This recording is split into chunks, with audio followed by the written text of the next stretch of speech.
Buenas tardes, me presento, soy Antonio Javier González y represento a la Universidad de Cádiz y os represento en parte también a vosotros. Y antes de empezar con la mesa redonda, un agradecimiento de verdad muy sincero al profesor Antonio Romero y a los alumnos de métodos 3 de trabajo social, pues por estar aquí, por escuchar esta mesa redonda que creo que va a ser muy interesante, de una realidad que es una realidad durísima y una realidad que vais a conocer directamente, pero yo creo que os puede venir profesionalmente muy bien conocerla en profundidad. Os presento a las personas que nos acompañan en la mesa. En primer lugar, Olga Pozo, que pertenece a la Agencia Andaluza de Cooperación, que si alguna vez tenéis ocasión de participar en algún proyecto de cooperación, pues es un magnífico contacto para que la llaméis, le escribáis y le planteéis dudas, y es una persona además muy solvente en todos estos temas. Y luego los verdaderos protagonistas de la mesa redonda de hoy. A mi izquierda tenemos a Héctor Reyes, que pertenece a un colectivo que se llama Centro para la Acción Legal en Derechos Humanos, y a mi derecha Anselmo Roldán, que es el presidente de la Asociación Justicia y Reconciliación. Tenemos la suerte de tenerlos hoy aquí en Jerez porque la Agencia Andaluza de Cooperación, la Junta de Andalucía, les está otorgando estos días un reconocimiento, un premio, que es el acto de reconocimiento a la labor en defensa de los derechos humanos 2014, y que se ha otorgado por parte de la agencia a las dos entidades guatemaltecas. La primera palabra se la vamos a dar a Olga para que, en un contexto como es el español, en el que la realidad guatemalteca es bastante alejada, ella pueda situaros brevemente cuál es la situación que analizaremos en la mesa redonda de hoy, y a continuación ya tendrán la palabra tanto Anselmo como Héctor para, en primera persona, contarnos cuál es la labor que han hecho en estos años, y sobre todo centrarnos en el genocidio, en el conflicto armado en el que sus vidas se vieron inmersas en un determinado momento de la historia. Entonces, Olga, cuando quiera.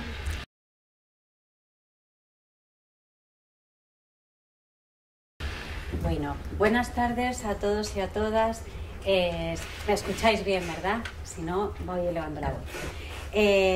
Bueno, yo voy a ser muy breve porque realmente aquí quien nos va a contar todo lo que ocurrió en Guatemala y cuáles fueron los acontecimientos y en qué situación ahora mismo se encuentra el proceso contra genocidio en Guatemala son las dos personas que hoy nos acompañan. Comentaros, bueno, en primer lugar lo que quiero es excusar al director de la Agencia Andaluza de Cooperación Internacional para el Desarrollo, porque él tenía que haber estado acá acompañándoles, pero le ha surgido en último momento un tema urgente que tenía que solucionar y no ha podido acompañarles esta tarde acá. Con lo cual pues me ha mandado a mí, que yo pues soy la que llevo los temas de América Latina en la agencia, y por supuesto siempre para mí es un placer primero venir a esta casa que siempre nos acoge tan bien como siempre, y acompañar a los dos compañeros de Guatemala que durante esta semana pues han estado por todas las universidades de Andalucía un poco contando la experiencia de Guatemala. Yo me quedo, para darles la palabra a ellos, me quedo con dos frases de Anselmo. Anselmo, te he copiado porque me ha gustado mucho lo que dices. Y él dice que precisamente su lucha es la lucha por la verdad. Y es una lucha por la verdad y para romper algo importante, que es el muro de la impunidad. Y yo creo que el esfuerzo que han hecho tanto CalDH como AJR, las dos organizaciones premiadas y que hoy están con nosotros, sus representantes, ha sido, a pesar del riesgo que supone para sus vidas, levantar la voz y denunciar y señalar con el dedo quiénes fueron los genocidas en Guatemala. Yo os enmarco esto dentro, como os comentaba Antonio, dentro de unos galardones que anualmente da la Agencia Andaluza de Cooperación Internacional para el Desarrollo, que es aquellas organizaciones que por su labor por los derechos humanos se les concede un reconocimiento de solidaridad del pueblo andaluz con la solidaridad de otros pueblos. En este caso, este año, seguro que muchos de vosotros habéis seguido por prensa todo lo que estaba ocurriendo con el juicio de Ríos Montt y cómo las comunidades mayas levantaban la voz para decir: a mí me ocurrió esto. Y este señor fue el que dio la orden. Yo, sin más preámbulos, les dejo con las dos instituciones, con las dos organizaciones que han sido premiadas para este año. Bien. Es un honor de estar aquí con ustedes compartiendo un poquito la historia desde las víctimas de Guatemala, en representación en primer lugar de todas las víctimas de Guatemala, que estoy representando 5 áreas de mi país, Guatemala. Y bueno, aunque ya me presentaron, pero yo soy Anselmo Roldán Aguilar, también soy el representante legal de la Asociación para la Justicia y Reconciliación, AJR. Quiero contarles un poquito mi inicio de esta lucha por encontrar la verdad que habíamos sufrido durante el conflicto armado, que lo habíamos vivido nosotros como seres vivientes. Pues en el 2000, en el año 1982 y 83, quizás algunos han leído la cruel historia que ha vivido Guatemala durante esos gobiernos que aplicaron la política de tierra arrasada.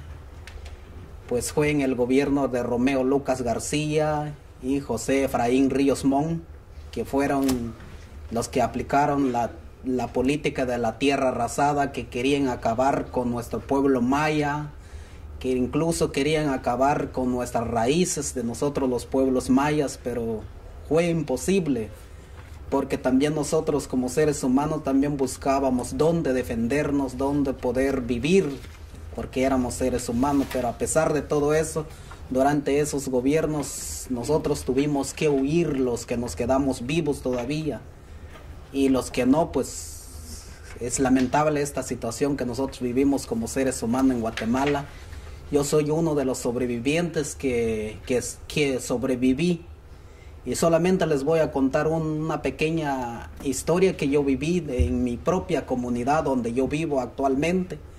De allí ustedes podrán ver la historia después, qué es lo que pasó en todo el pueblo de Guatemala, enormes masacres.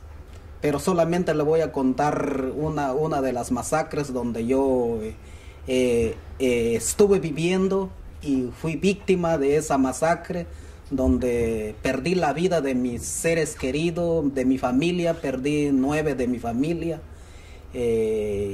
Bueno, mi pueblo lo recuerdo todavía, que era un pueblo muy alegre, pero fue masacrado durante ese gobierno de Romeo Lucas. Solamente les voy a contar esa historia triste de mi comunidad, y lo sufrí.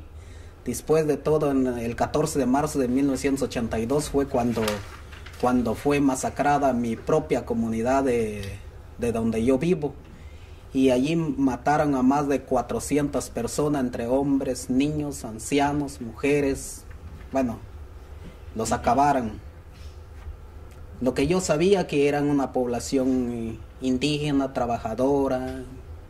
Bueno, decían que nosotros éramos guerrilleros, pero cuando fueron y mataron a la población, realmente no se encontró ninguna arma, porque eran población civil, eran población que estaban celebrando el mercado, la plaza, como le decimos nosotros en Guatemala. Intercambian sus productos para ir a venderlos, y cada quien va y compra. Era un día muy especial, un día domingo, cuando fue la masacre el 14 de marzo. Entonces allí, cuando llegó el ejército, los mató a todos y terminó con la muerte de ellos, y los juntaban así amontonados, y juntaron todas las maderas y se le regaron gasolina encima y le prendieron fuego. Entonces allí acabaron la vida de nuestros seres queridos. Entonces desde allí empezó ese proceso. Nosotros ya no podíamos vivir, nos fuimos ya a las montañas, nos desplazamos. Algunos se quedaron todavía en Guatemala porque tampoco ya no se podía vivir, porque no había cómo vivir. O sea, el ejército nos perseguía como si fuéramos más que animales. Entonces nosotros tuvimos que huir, algunos se quedaron en las montañas resistiendo, protegiendo su vida también, y otros nos fuimos, o sea, a México. Nos refugiamos a México y otros fueron en otros países. Entonces vino todo el desplazamiento por causa de la violencia. Bueno, pasó mucho tiempo después de que tuvimos también que organizarnos para regresar a Guatemala, para poder sobrevivir otra vez y a negociar también los acuerdos entre las comisiones permanentes para que podíamos regresar a Guatemala. Y también después de eso ya vino los acuerdos de paz, ya nos incorporamos a la vida normal. Empezamos otro trabajo de las exhumaciones. Eso fue el trabajo que después nosotros ya cuando nos organizamos en el 2002, nace la AJR, y fui uno de los fundadores que fundé la Asociación para la Justicia y Reconciliación. Creció demasiado en esos años del 2000 y 2001. Fue cuando ya empezamos el proceso por la búsqueda de encontrar los restos de nuestros seres queridos, porque no sabíamos en dónde estaban, y sí, algunos sabíamos dónde estaban enterrados, pero tuvimos que hacer ese trabajo por la exhumación juntamente con el apoyo para el Centro de Acción Legal en Derechos Humanos, que nos ayudó como poder también llevar este trabajo de las exhumaciones. Era un trabajo enorme que se empezó a hacer. Luego vino también el trabajo de los testimonios, que también algunos ya han escuchado el trabajo también que hizo el REMI. También es un trabajo muy valioso que empezó a recaudarlo, todas las informaciones testimoniales. Pues eso nos ayudó mucho a presentar también la demanda en contra de estos altos mandos militares que yo mencionaba. En el año 2000 y 2001 se empezó la primera demanda, se demandó ante el Ministerio Público, se acusa a Romeo Lucas García y a José Efraín Ríos Montt de ser los intelectuales o los que aplicaron la política de tierra arrasada, de que se les acusó por todas las muertes que habían hecho en diferentes partes del país. Pero generalmente ya al final nos concentramos a ya la denuncia en contra el general Efraín Ríos Montt, que ahora se conoce el caso por genocidio en el área Ixil. Pero es lamentable, yo solo hice mención de una de las áreas donde yo vivo, pero generalmente el país vivió enormes masacres. Solamente hizo mención de una, y la que ahora se está haciendo mención del área Ixil. Pero a eso le va a corresponder más al licenciado que nos está asesorando en este proceso. Pero este es el momento difícil que nosotros vivimos durante este proceso que nos llevó mucho tiempo. Empezamos imagínense ustedes, empezamos desde el año 2000 hasta 2013. Más o menos hemos encontrado algo de todo lo que habíamos buscado, de encontrar la verdad de todo lo que había pasado, de poder denunciar. Yo siempre he dicho que para mí es un orgullo ahora de poder, es una gran libertad que ahora tengo, que en ese tiempo me negaran esa libertad o no podía decir nada. Incluso, como yo dije al principio, que sentía como que yo no tenía un nudo en la garganta, que no podía ni quitarme el nudo en la garganta, porque habían quienes, si yo hablaba, pues corría el riesgo de que me podían asesinar. Entonces yo por eso digo de que hoy sí yo me siento muy contento de poder hablar y decir la realidad que sufrimos los guatemaltecos, Entonces yo tengo esa gran oportunidad ahora de decir y hablar la verdad. La verdad vale la pena, como nosotros lo decimos, vale la pena. Y si yo pierdo mi vida por decir la verdad, eso poco me importa. Pero lo importante es que estamos diciendo la verdad, estamos rompiendo ese muro de la impunidad que en Guatemala, después de mucho tiempo, en Guatemala gobiernos que no han sabido conducir la humanidad, han cometido atrocidades, pues es lamentable recordar eso, pero vale la pena hacer mención porque ese es parte de nuestro futuro, que las generaciones venideras que vienen atrás no pueden sufrir lo mismo que nosotros sufrimos, porque si bien a nosotros nos ha dejado una lección, pero es para que otras generaciones pueden superar y ya no pueden caer en lo mismo.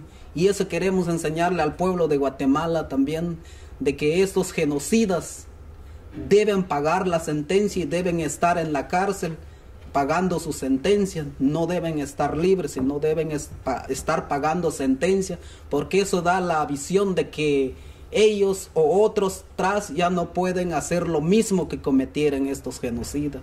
Entonces para nosotros lo estamos dando un buen ejemplar para otros, para que no pueden hacer lo mismo que hicieron con nosotros. Es lamentable, como yo decía, pero la historia que nos pasó ya no se vuelve a repetirse, que ya no más. Eso le estamos enseñando al pueblo de Guatemala, y que ahora nos dicen a nosotros, por buscar la verdad, por apegarnos a derecho, nos dicen que también somos subversivos, que somos terroristas, pero la verdad no es eso.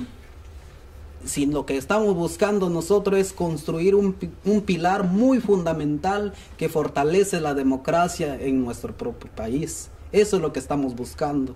Venganza no. La venganza, yo creo, eso no, ni tan siquiera tenemos en la mente. Pero lo que estamos buscando es fortalecer el Estado de Derecho.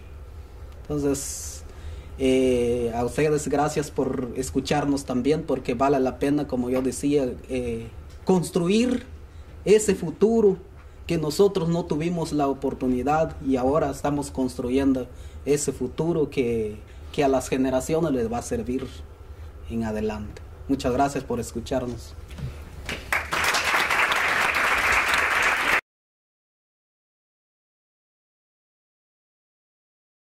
Buenas tardes a todos y a todas.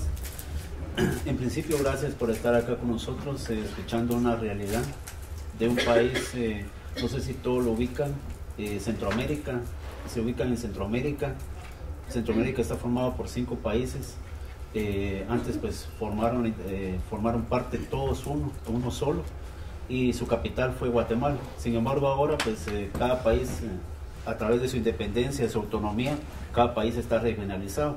Guatemala es uno de los territorios más extensos de Centroamérica, y efectivamente pues es donde nosotros les venimos a compartir a ustedes graves violaciones a sus derechos humanos de población civil no combatiente, como por ejemplo de Anselmo. La violación a sus derechos humanos de él es un ejemplo de los miles y miles de víctimas de ese conflicto armado interno, que, como bien decía Javier, suman más de 200,000 personas dentro de muertos y desaparecidos. Pero para que nos ubiquemos, ¿dónde es?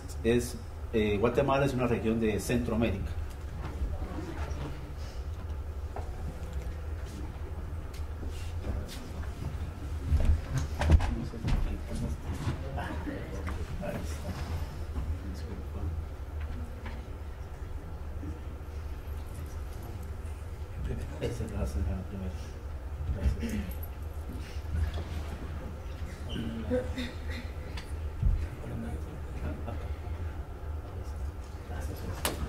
Bueno, como les comentaba, en Guatemala se dio un conflicto armado interno.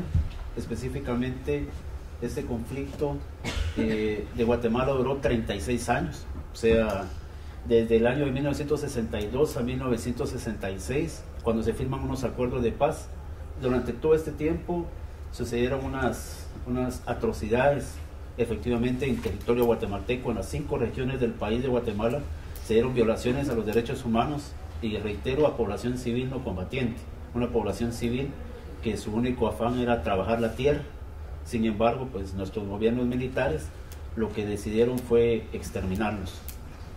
Las causas de este conflicto pues son varias, pero hay una que sí nos llama mucho la atención y que quisiera que ustedes la visualizaran, y es el racismo. Lastimosamente el racismo provoca mucho que efectivamente nuestros gobiernos no tomen la atención debida, y a raíz de este racismo es que se producen graves violaciones a los derechos humanos. Y el ejemplo de Guatemala, a través de su genocidio cometido, efectivamente es un ejemplo de ello. El racismo exacerbado de una élite dominante de Guatemala hace que se produzca un conflicto armado de veras muy difícil específicamente a la población maya. Sus víctimas, 45,000 muertos, pero entre muertos y desaparecidos llegó a más de 200,000 personas. En los periodos más crueles del conflicto fueron tres, los años de 1981 a 1983. En este periodo veníamos, como bien lo contaba Anselmo, veníamos de un cambio. Teníamos un gobierno militar a cargo de un general, Romeo Lucas García, y ya estábamos en las puertas de un golpe de Estado. Este golpe de Estado en Guatemala se dio un 23 de marzo de 1982. Me imagino la gran mayoría de los que están acá presentes ni siquiera habían nacido, creo. Definitivamente son muy jóvenes. Pero bien, el 23 de marzo de 1982 ya se estaban produciendo en un país centroamericano, en Guatemala específicamente, graves violaciones a los derechos humanos. Y Anselmo contó más o menos cómo era que se daban estas violaciones a través de masacres, ¿verdad? Los soldados del ejército de Guatemala llegaban a una comunidad casi siempre en horas de la madrugada o en horas muy tempranas, la rodeaban, y efectivamente entonces a partir del año 81 se da lo que se llama tierra arrasada, es decir, todo lo que se encontraba en una población se tenía que terminar. Y esa era la instrucción que tenían en este caso los soldados representados a través del ejército de Guatemala: acabar con todo. Por eso se llama de tierra arrasada. En el año 82, a raíz del golpe de Estado, el general José Efraín Ríos Montt, él da el golpe de Estado y él dice: tenemos que cambiar la mentalidad del ejército. No podemos asesinar a todas las personas, tenemos que concentrar a la población, tenemos que capturar a esta población. ¿Por qué? Porque entonces el lado contrario, que era la guerrilla, se estaba quedando con esta población. Entonces lo que ellos necesitaban era concentrar a la población, y entonces hablan de un 70-30. Un 70% concentramos y un 30% los asesinamos. Esa era la misión que tenía el ejército de Guatemala. Pero en este caso, el señor José Efraín Ríos Montt, él hizo muy bien, porque dijo: de venir de una tierra arrasada donde todo lo terminamos, ahora vamos a capturar un 70% y vamos a asesinar un 30%. O sea, aparentemente estamos mejor, ¿verdad? Porque estamos dejando una población por lo menos un 70%. Y estas masacres, pues definitivamente entre esta lucha contra insurgente, dio lugar a muchas violaciones de derechos humanos. Un aspecto muy interesante: aquí hay muchas mujeres en esta sala, y ustedes se dan cuenta, lastimosamente, el conflicto interno de Guatemala, uno de los blancos del ejército de Guatemala fue la mujer. La mujer fue duro contra ella, porque de 4 víctimas directas de esas violaciones fueron mujeres, y la forma de hacerlo fueron a través de la muerte directa. También las desaparecieron, algunas fueron torturadas y otras violadas sexualmente. O sea, pero esto no solamente fue en una región, como bien decía Anselmo, fue en las 5 regiones del país. Se dieron estas graves violaciones a los derechos humanos porque era un patrón generalizado, no era solo de una región, era un patrón. Este patrón se generalizó en las 5 regiones de Guatemala. A raíz de todas estas masacres, de todas estas violaciones, era definitivo que la población no se iba a quedar en su lugar de origen. Entonces lo que hace la población es definitivamente desplazarse. Anselmo lo comentó, él estuvo viviendo en una región de México. Su familia y algunos otros vecinos estuvieron viviendo en regiones de México por ese producto de ese desplazamiento. Según los datos, de que el desplazamiento guatemalteco llegó a más de 500,000 a 1,5 millones de personas desplazadas de su lugar de origen. Esto lo que dio lugar es que efectivamente muchas personas emigraron hacia México, como les comentaba, otros incluso fueron directamente a la ciudad capital de Guatemala, otras comunidades se quedaron en las montañas viviendo. La mayoría, por ejemplo, si ustedes ven la geografía de Guatemala, es montañosa eminentemente. Entonces lo que sucedía es que cuando había un ataque a su población, lo que hacía la comunidad era salir y refugiarse en las montañas. Y muchos de ellos, incluso los testimonios que nos dan, es que estuvieron en las montañas viviendo hasta más de 13, 14 años. Ya se imaginan ustedes, nosotros no tardaríamos ni un día viviendo en las montañas, porque en esas montañas pues no había acceso a alimentos, no había acceso a vestido, sus vestidos se le terminaron definitivamente, y no había acceso a comida. Adicionalmente pues no había ningún control. Muchas personas, muchas mujeres perdieron la vida ahí, muchos ancianos perdieron la vida ahí, y muchos niños. A muchos niños murieron de una manera que ustedes no imaginan. De la forma en que murieron la mayoría de niños, sobre todo de brazos, era que las madres, para evitar que efectivamente el ejército llegara hasta donde estaban, les tapaban con un trapo su boca, y entonces ellos morían asfixiados. O sea, porque lo que no se permitía era que el ejército determinara dónde estaban realmente. Entonces, muchos de estos niños murieron de esa manera, muchos de bebés murieron de esa forma, porque efectivamente lo que se trataba era que no hicieran ruido, porque si había un ruido, definitivamente eran atacados en las mismas montañas por parte del ejército de Guatemala. Y para qué decirles, si es que querían calentar un poco de agua, lo tenían que hacer también durante la noche, porque definitivamente durante el día era imposible, porque iban a ver el humo que salía y en dónde estaban entonces la población, iban a ser atacados. Entonces estas situaciones que se vivieron en las montañas, toda esta situación efectivamente nos da a nosotros, en este caso yo soy abogado, lo que nos determina es que efectivamente en Guatemala se da un tipo penal que ustedes conocen, en el mundo se ha dado, hay varios genocidios, y en Guatemala también se dio un genocidio.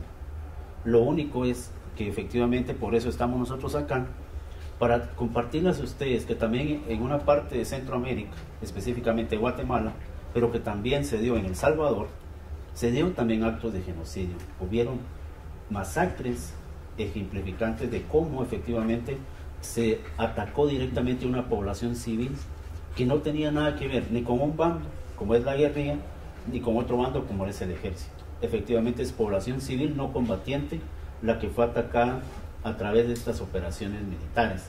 Y específicamente entonces, ¿quiénes son los responsables de estas graves violaciones a los derechos humanos?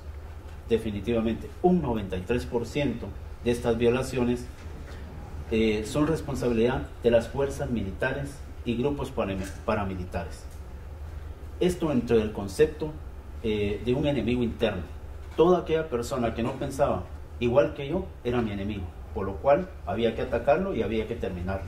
Ese era el concepto, y este concepto se trae de una doctrina de seguridad nacional. El costo del conflicto pues es muy alto, ya se imaginan ustedes, la vida humana no tiene precio. 200,000 víctimas del conflicto armado es un costo altísimo, pero si lo miramos en situaciones económicas, vemos que es un desequilibrio macroeconómico y por ende debilita la capacidad del Estado para impulsar un desarrollo. Entonces, en el año 96 se firman unos acuerdos de paz.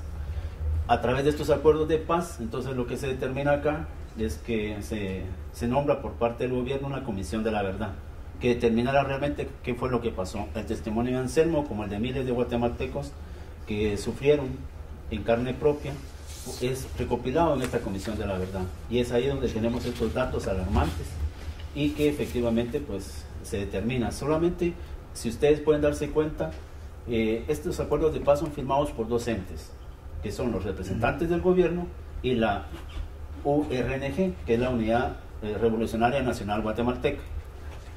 En la mesa de negociaciones faltó un ente importantísimo, y el ente importantísimo somos nosotros, la sociedad civil. Ahí no estuvimos nosotros representados. O sea, estuvieron representados los que aparentemente cometieron las graves violaciones a los derechos humanos firmando acuerdos de paz, pero la sociedad civil como tal no. Anselmo o la región de Anselmo o las otras regiones del país nunca fueron llamados a la firma de estos acuerdos de paz. Por lo cual entonces estos acuerdos de paz solo tienen una parte de la historia, pero la otra parte de la historia es la que nos cuenta Anselmo a través de su testimonio. Y así miles y miles de víctimas de este conflicto armado cuentan esa otra parte que estos acuerdos de paz invisibilizan. Bueno, ¿qué hacer nosotros? Realmente nosotros como abogados, ¿qué hacer con estos testimonios como el de Anselmo y el de miles de víctimas del conflicto armado? Bueno, definitivamente hay que apostar a algo. Y el ejemplo es que tenemos que apostar a lo que tenemos en nuestra casa. Una parte importante de la Comisión de la Verdad dijo, esta comisión no es para juzgar, no podemos juzgar nosotros. Tienen que ser los tribunales de justicia los que tienen que juzgar estas graves violaciones a los derechos humanos. Por lo cual entonces, ¿qué hacer nosotros? Bueno, como abogados, simple y sencillamente apostemos a nuestro sistema de justicia. Nuestro sistema de justicia tiene que aguantar con un caso como este. Y Anselmo, a través de la Asociación Justicia y Reconciliación, efectivamente viabiliza el proceso, le da vida. Presentan la primer querella contra el alto mando del Ejército de Guatemala. Esta querella lo que sufre es, ya se imaginan ustedes, los defensores de estos señores militares lo que hacen es presentar una y serie de miles de recursos, todos con la idea de que efectivamente estas querellas no pasaran de la presentación. Pero no importa, efectivamente eso lo logran, porque el sistema de justicia de Guatemala en ese momento de la historia se los concede. Y los expedientes y las querellas presentadas simple y sencillamente se archivan. No hay ninguna actividad jurídica más. Se archivan y entonces lo que nosotros determinamos es que estas sí obtienen algunos elementos importantes. Y lo que logra estas querellas es desclasificar. No sé si ustedes saben ese término, desclasificar. El término desclasificar es todos aquellos documentos que muchas veces para nosotros son inaccesibles. A través de ciertos mecanismos logramos que estos documentos ya los tengamos nosotros a la vista. Eso es lo que pasa. A través de estas primeras querellas se logra desclasificar documentos militares que en ese momento nosotros no teníamos. Y entonces ahí nos damos cuenta de esta visión que tenía el Ejército de Guatemala, que era efectivamente exterminar a poblaciones específicamente de origen maya. Y ahí por eso nosotros determinamos que en Guatemala sí se dio genocidio, porque hay una intención específica de atacar a un pueblo, a un grupo maya en especial. Y entonces nosotros lo que hacemos es construir un caso. Construimos un caso para que efectivamente se determinara que hubo genocidio en Guatemala. Y lo que hacemos entonces es la construcción del mismo a través de los mismos informes de antropología forense que ya se tenían en ese momento. Se hace el estudio, se determina, se construye el caso de tal manera en el cual incluso nos sirve de base peritajes importantísimos. Ustedes pueden darse cuenta ahí que ahí está el de racismo, el histórico, está un militar, un cultural, está uno de patrones, el de violencia contra la mujer, que es importantísimo este peritaje de violencia contra la mujer, y también de los planes militares. En estos planes militares está la intención genocida por parte del Ejército de Guatemala. También declaraciones testimoniales como la que ahorita nos compartió Anselmo, se presentaron a este juicio histórico que se desarrolló precisamente en estos días en Ciudad de Guatemala el año pasado. Más de 96 testigos se presentaron a este juicio. Videos, fotos, libros. Lo que hablaba Anselmo sobre el REMI es la recuperación de la memoria histórica. Este documento es importante para Guatemala. Este documento es elaborado por la Iglesia Católica, en este caso por una oficina de derechos humanos del arzobispado, y a los 2-3 días que en este caso lo presenta la iglesia, le dan muerte, asesinan en este caso al monseñor Juan José Gerardi Conedera, que era su director ejecutivo de la oficina de derechos humanos. Entonces se dan cuenta ustedes de la complejidad de un caso como estos. Definitivamente, a raíz de que sale a la luz el REMI, incluso su propio director no tienen empacho en hacerlo, aunque sea un jerarca de la iglesia, lo asesinan, y así a todas luces y como sea, pero lo asesinan. Y entonces ahora, ¿quiénes son nuestros angelitos, verdad? O sea, ¿quiénes son los sujetos de derecho? Pues tal vez ustedes no los conocerán a ellos, pero ahora sí se los enseñamos. ¿Quién es el alto mando, en este caso, que estuvo del año 82 al año 83 en Guatemala? Responsable de las graves violaciones a los derechos humanos surgidos durante este conflicto armado, y específicamente, como ustedes recordarán, el periodo más cruento del conflicto es de los años 81, 82, 83. Pues la primera persona, que se llama José Efraín Ríos Montt, estuvo como presidente de esa junta militar del 23 de marzo de 1982 al 31 de octubre de 1983. En otra de las sesiones que tuvimos, en una jornada de derechos humanos el día viernes, en Motril, yo les decía, véanlo bien. O sea, este señor se mira en como que el bigotío. O sea, miramos el bigotío de él. No sé si lo pueden ver hasta ahí ustedes, pero el bigotío se parece al de Adolfo Hitler de Alemania. Tiene un bigote similar. O sea, para Guatemala es nuestro Adolfo Hitler, ¿no? O sea, él también creó, como se creó en Alemania, unas famosas aldeas modelo. Los campos de concentración nazi en Guatemala fueron las aldeas modelo, que era donde estaban asignados a toda esta población que concentraban o que se dejaba capturar. Entonces los dejaban en estas aldeas modelo, y hasta que ya ellos salían reconvencidos de que su forma de ser nacional era distinta, entonces los sacaban ya se podía decir, a los campos a trabajar la tierra definitivamente. También esta persona, José Efraín Ríos Montt, está sujeto a proceso. De hecho, todo este alto mando militar está sujeto a proceso por el caso de genocidio de Guatemala.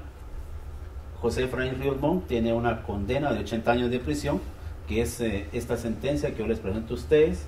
El 10 de mayo del año pasado, un tribunal guatemalteco, luego de la presentación del caso, lo condena a 80 años de prisión. Óscar Humberto Mejía Víctores, él es su viceministro de la Defensa, él también está sujeto a proceso. Héctor Mario López Fuentes fue su jefe de Estado Mayor y también se encuentra sujeto a proceso, al igual que las otras personas que se indican acá. Pero sí queríamos compartirle a ustedes de que efectivamente las personas que cometieron las graves violaciones a derechos humanos en Guatemala tienen un rostro, tienen un nombre, y sabemos quiénes son y están en un proceso.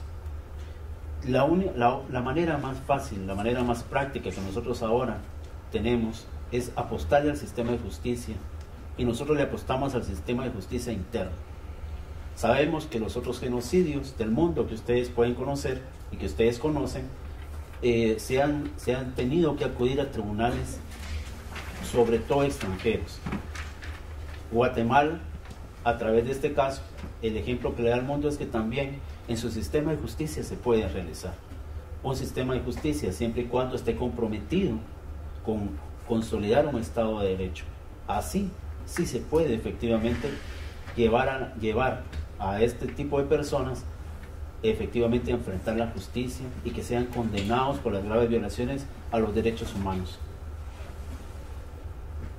Y acá se determina la cadena de mando. Ustedes saben, en la situación militar tenemos una cadena de mando, y acá pues la cabeza está con el señor José Efraín Ríos Montt, posteriormente su ministro de la Defensa Nacional y el jefe de Estado Mayor General del Ejército. Dentro de los factores que efectivamente ayudan a todo este tipo de casos, específicamente a tramitarlos, es importantísimo la desclasificación de los documentos. Con estos documentos militares, como lo repito, nosotros logramos tener la conceptualización de a quiénes eran los que el ejército de Guatemala iba a atacar, y no había nada más que decir. A los que el ejército de Guatemala visualizó fueron a los pueblos mayas, a las 5 regiones del país. Lo que determinaron estos documentos militares es que se iba a atacar específicamente a una población maya y a las 5 regiones como tal. Todas las operaciones militares, cuando nosotros las analizamos, todas las operaciones militares tienen el mismo patrón, todas. Y ahora nosotros también teníamos que hacer un análisis. Lastimosamente la región de Anselmo no la podíamos trabajar, porque sabíamos lastimosamente ustedes pues no son abogados, ustedes son de trabajo social, pero a nosotros los abogados nos forman de una manera cuadrada, es decir, no tenemos que pensar ni ver lo que es la norma, hay que aplicar la norma y de ahí no nos podemos salir. Entonces sabíamos que también nuestro sistema de justicia es cuadrado, porque son abogados los jueces y magistrados. Entonces teníamos que ser certeros, teníamos que tener las pruebas convincentes para que este tribunal se convenciera que sí se había cometido genocidio en Guatemala. Entonces lo que nosotros hacemos es estudiar una región en específico, aquella región en la cual sabíamos que teníamos más elementos probatorios. Teníamos los documentos militares que hablaban de la concepción general del ejército, pero también habían documentos muy específicos de una región de Guatemala, y esta región de Guatemala está localizada en un departamento que es el departamento del Quiché, donde efectivamente ya habían apreciado a esta población.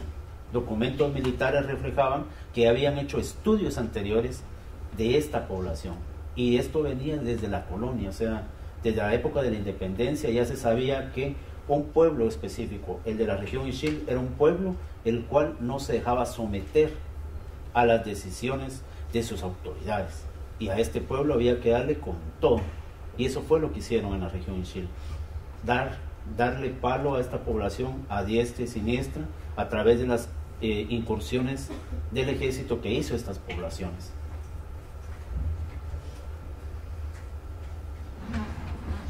Ahora también quisiera compartirles, lastimosamente, no es lástima, estuvo mal, pero al final esta sentencia que ustedes ven acá, que es un poquito grande, fue emitida, como les repito, el 10 de mayo.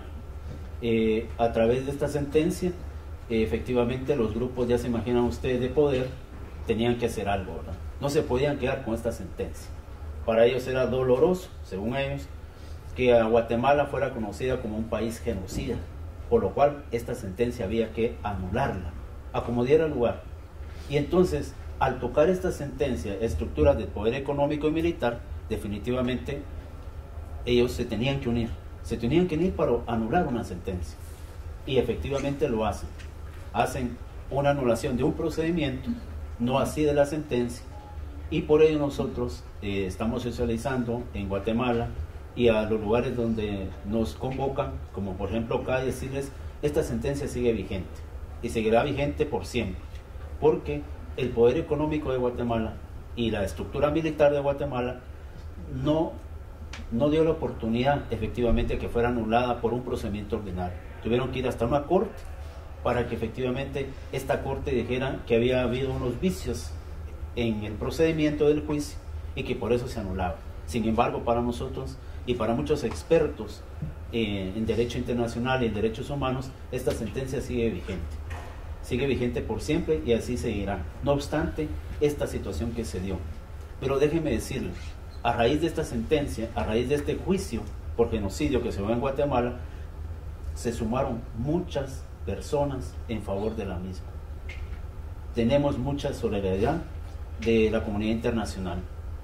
Y ahora definitivamente también a los lugares donde vamos lo estamos diciendo, que ojalá también tengamos la solidaridad de esta Universidad de Cádiz, para que efectivamente también al momento en que nosotros necesitemos, porque vamos a un nuevo juicio oral y público que es el 5 de enero del 2015, tengamos ese acompañamiento de ustedes. Posiblemente no puedan estar con nosotros, pero sí de corazón, pensando que efectivamente en Guatemala se está llevando un nuevo proceso. Y esto es efectivamente lo que nosotros queremos compartir con ustedes, esa lección que nosotros como guatemaltecos tenemos. En primer lugar, que efectivamente el sistema de justicia, cuando se presenta y le tiene uno fe, se puede hacer. Y nosotros lo hicimos en Guatemala y el sistema de justicia ordinario respondió perfectamente. El sistema de justicia constitucional distintamente respondió, pero este sistema ordinario nos da una sentencia, y una sentencia, como al principio se tiene acá, se probó genocidio en Guatemala, y efectivamente nosotros logramos probar que ese tipo penal, que es el crimen de crímenes, para nosotros los abogados, genocidio es el crimen de crímenes, porque ahí confluye todo, ¿verdad? Como ustedes pudieron darse cuenta, ahí hay desaparición forzada, ahí hay tortura, hay ejecuciones extrajudiciales, que son ejecuciones masivas. Por ejemplo, solamente por contarles un peritaje, que es el peritaje de patrones, que es todas las exhumaciones, se determina que en este peritaje de patrones, las personas que fueron exhumadas, que fueron sacadas de estas fosas, la mayoría de ellos, la gran mayoría, tenía un solo tiro, y esto era en el cráneo, por lo cual entonces lo que nosotros determinamos es que en ningún momento hubo una lucha armada. Lo que hubo ahí fue una ejecución extrajudicial, específicamente a todas estas personas que estaban en estas fosas. Así es que yo solo quiero agradecerles a ustedes la atención a este caso, y que ustedes sean multiplicadores del mismo. Es decir, que ustedes, ahora que ya conocen el mismo, también puedan comentarles a sus otros amigos o amigas de que en Guatemala también se dio un genocidio, porque se conocen los otros genocidios, pero no el vivido en Guatemala. En Guatemala también hubieron graves violaciones a los derechos humanos, y sí es cierto, hay una sentencia como tal, pero que definitivamente necesitamos que ustedes sean reproductores de esta situación, de lo que sucedió en Guatemala. Y eso les agradecemos definitivamente su presencia y el estar aquí con nosotros. Muchas gracias.